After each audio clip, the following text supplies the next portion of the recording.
صباح الخير. هنعمل النهاردة الكحك. كل سنة وانتم طيبين.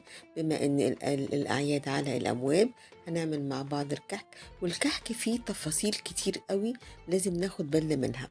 يعني الكحك ده كده أنا طلعته من الفرن، واخد اللون المتوسط، لا هو متحمس قوي ولا هو ني. بيبقى واخد اللون المتوسط. شايفين يا جماعة ازاي بعد ما كسرته هو مستوي من جوه؟ هو لا هو ناشف، الحشوة ما تبقاش من جوه ناشفة، لا بتبقى طرية وفي نفس الوقت مستوي. دي من التفاصيل المهمة جدا، الخبيز بتاع الكحك.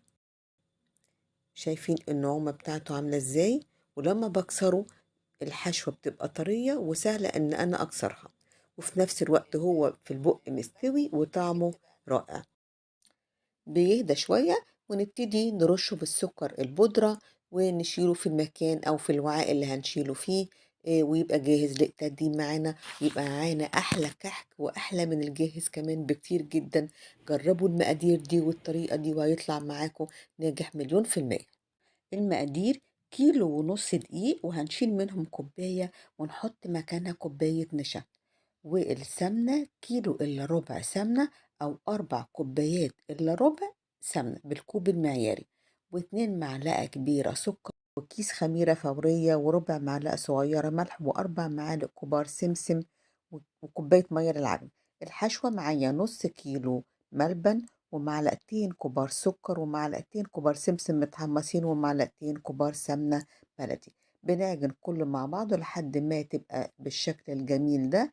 بنبتدي نجهزها كور صغيرة زي وحدات البندق بالظبط كده، أو ممكن أصغر أو ممكن أكبر زي ما أنت عايزة.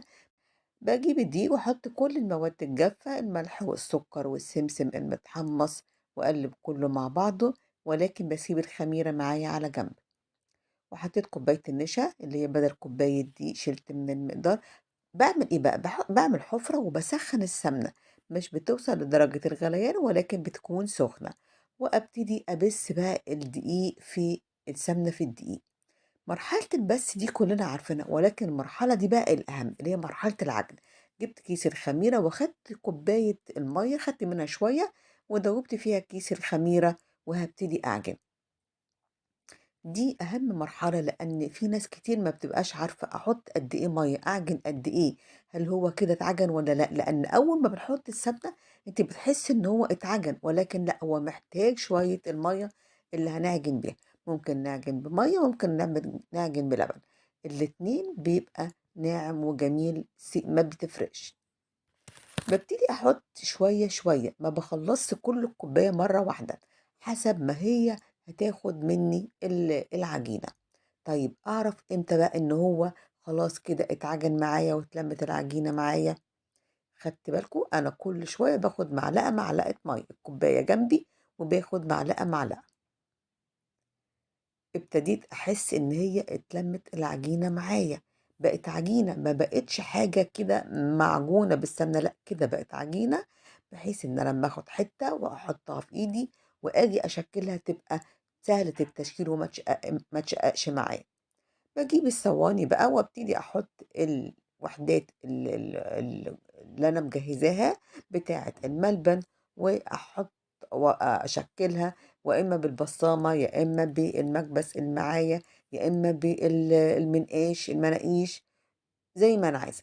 ولكن واحدة واحدة أبصمها أول بأول، ما اسيبهاش لما أخلص الصينية وابتدي أبصم، لأن هينشف ويتشقق أول بأول. وده بالقالب كمان يا جماعة،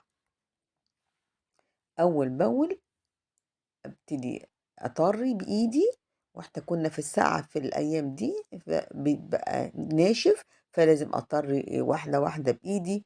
جهزنا الصواني بتاعتنا، خلّصنا كمية الكعكة، هنبتدي نخبزه على الرف الأوسط على درجة حرارة متوسطة، على 170 درجة، عشان يطلع معانا بالشكل ده، مش منفوخ، مش قابب، مش خامر، الرسمة ما راحتش، واخد اللون المتوسط زي ما اتفقنا وقُلنا في أول الفيديو. عشان ما يبقاش متحمّص أوي وناشف والحشوة تبقى ناشفة، أو كمان يكون من جوّه مش مستوي، لأ هو مستوي وواخد الشكل الجميل والطعم الجميل كده خلصنا الفيديو النهاردة أو وصفتنا النهاردة. نتقابل في وصفة جديدة إن شاء الله. لو أول مرة تشوفوا القناة ما تنسوش تعملوا اشتراك.